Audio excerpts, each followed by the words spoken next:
Kanalımdan ve mutfağımdan herkese merhabalar. Kanalıma hoş geldiniz. Bugün sizlere çok sevilen lahmacun tarifimle geldim. İsterseniz tavada, isterseniz fırında pişirin. Sizleri çok bekletmeden hemen tarife geçiyorum. Tarifim için ilk olarak yoğurma kabıma 6 bardak un, 1 tatlı kaşığı tuz, 1 çay kaşığı kadar şekeri ekledikten sonra yavaş yavaş su ilavesi yaparak hamurumu yoğurmaya başladım.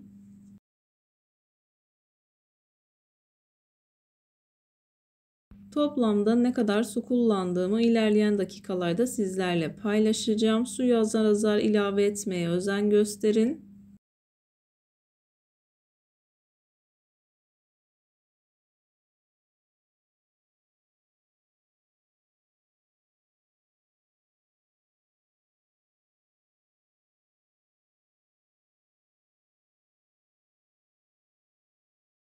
Ben hamurumu yoğurmaya devam ederken buraya kadar gelmiş olan siz değerli takipçilerimden her zaman olduğu gibi ricam yoruma kalp olur, emoji olur veya tarifim hakkında farklı bir fikriniz varsa bunu da benimle paylaşabilirsiniz. Ayrıca videolarımı sevdiğiniz kişilerle de paylaşarak bana bu şekilde destek olabilirsiniz. Hamurumuz orta sertlikte bir hamur olacak. Toplamda 2 bardak kadar su kullandım. Suyu kontrollü bir şekilde kullanın. Unun markasına göre alacağı su miktarı değişebilir. 2 bardak kadar su kullandıktan sonra hamuru toparlıyorum.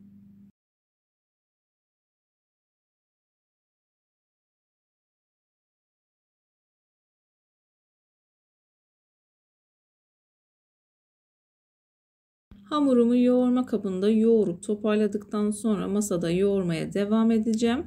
Masada çok fazla un kullanmadım. Sadece yarım yemek kaşığı kadar un kullandım. İlk etapta bu şekilde un serpiyorum. Hamuru birkaç dakika kadar özlü bir hal alıncaya kadar yoğuruyorum.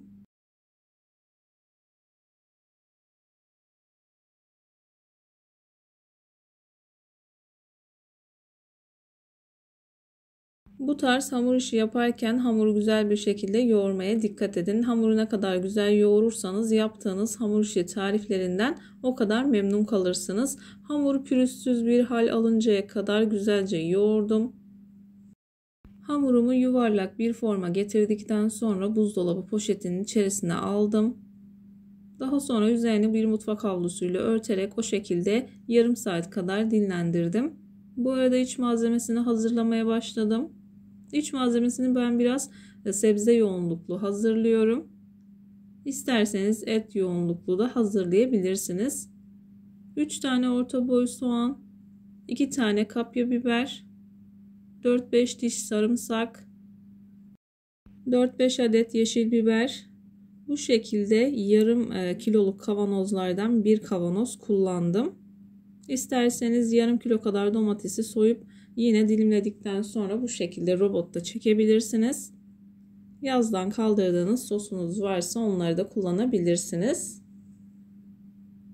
Malzemeleri robotta çektim. 500 gram kadar kıymanın üzerine ekliyorum. Bu arada ben domates sosunu bol kullandığım için ekstradan su eklemesi yapmadım. Eğer domates kullanacaksanız sulu kıvamlı olması gerekiyor. Kıvamını ilerleyen dakikalarda sizlere yakından göstermeye çalışacağım. 1 yemek kaşığı domates salçası, 1 yemek kaşığı biber salçası, baharatları için tuz, toz kırmızı biber, pul biber kullandım. Ben başka baharat kullanmadım. İsterseniz başka baharatlar da kullanabilirsiniz. Acılı olarak hazırlamak istiyorsanız yine acısını arttırabilirsiniz. Tuz miktarını salçaların tuzlu olmasından dolayı biraz kıstım. Ev yapımı olduğu için biraz tuzlu oluyor. 1 çay bardağı sıvı yağını ekledim. Yoğurduktan sonra kavanozun dibinde kalan domates sosunu da ekledim. Domates sosunu da ekledikten sonra tekrardan su eklemesi yapmama gerek yok. Ben hiç su kullanmadım. Eklediğim domates sosuyla istediğim kıvama geldi. Gördüğünüz gibi bu şekilde biraz cıvık olması gerekiyor.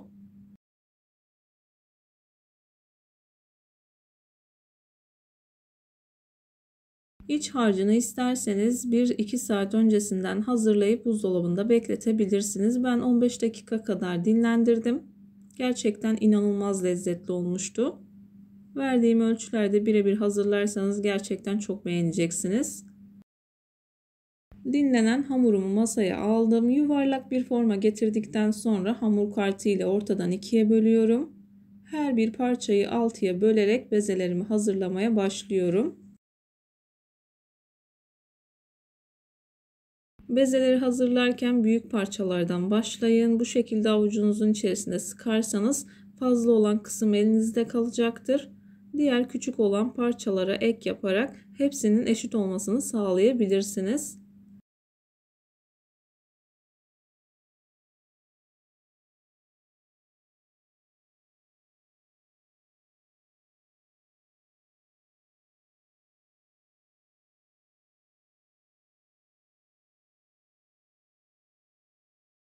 Bezelerimi hazırladım. 10 dakika kadar dinlendirdim. Dinlenirken hava almamasına dikkat edin.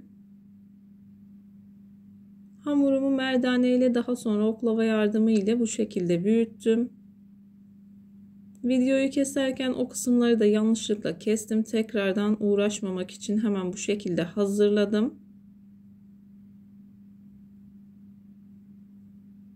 Tavanızın büyüklüğüne göre ayarlayabilirsiniz. Ben 36 santimlik tavada pişireceğim.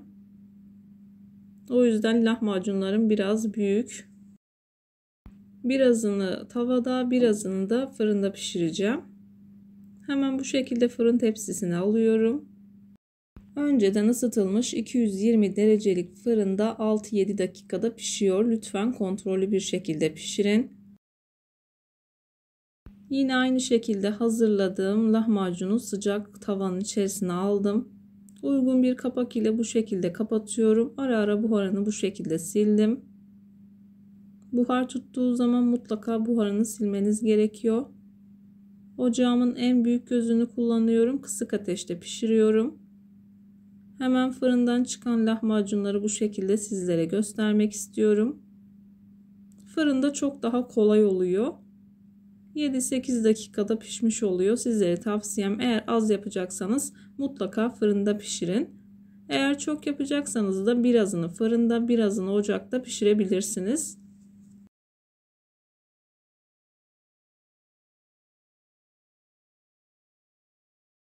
Tavada pişen lahmacunlar da 12-13 dakika arasında pişiyor. Tavanın kalınlığına göre değişiklik gösterebilir. Kontrollü bir şekilde pişirin.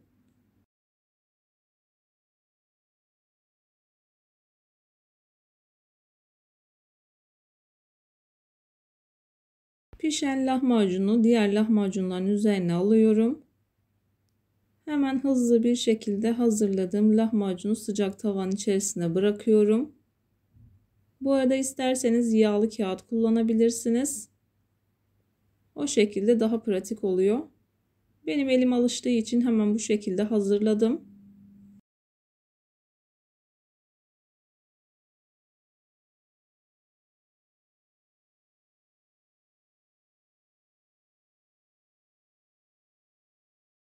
Sebzesini bol kullandığınız zaman bu şekilde çok güzel oluyor.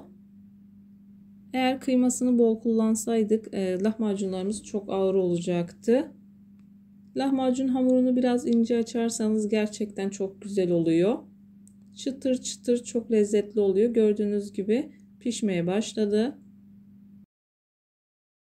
Bu şekilde lahmacunlar kızarmaya başladıktan sonra 2-3 dakika kadar daha pişiriyorum.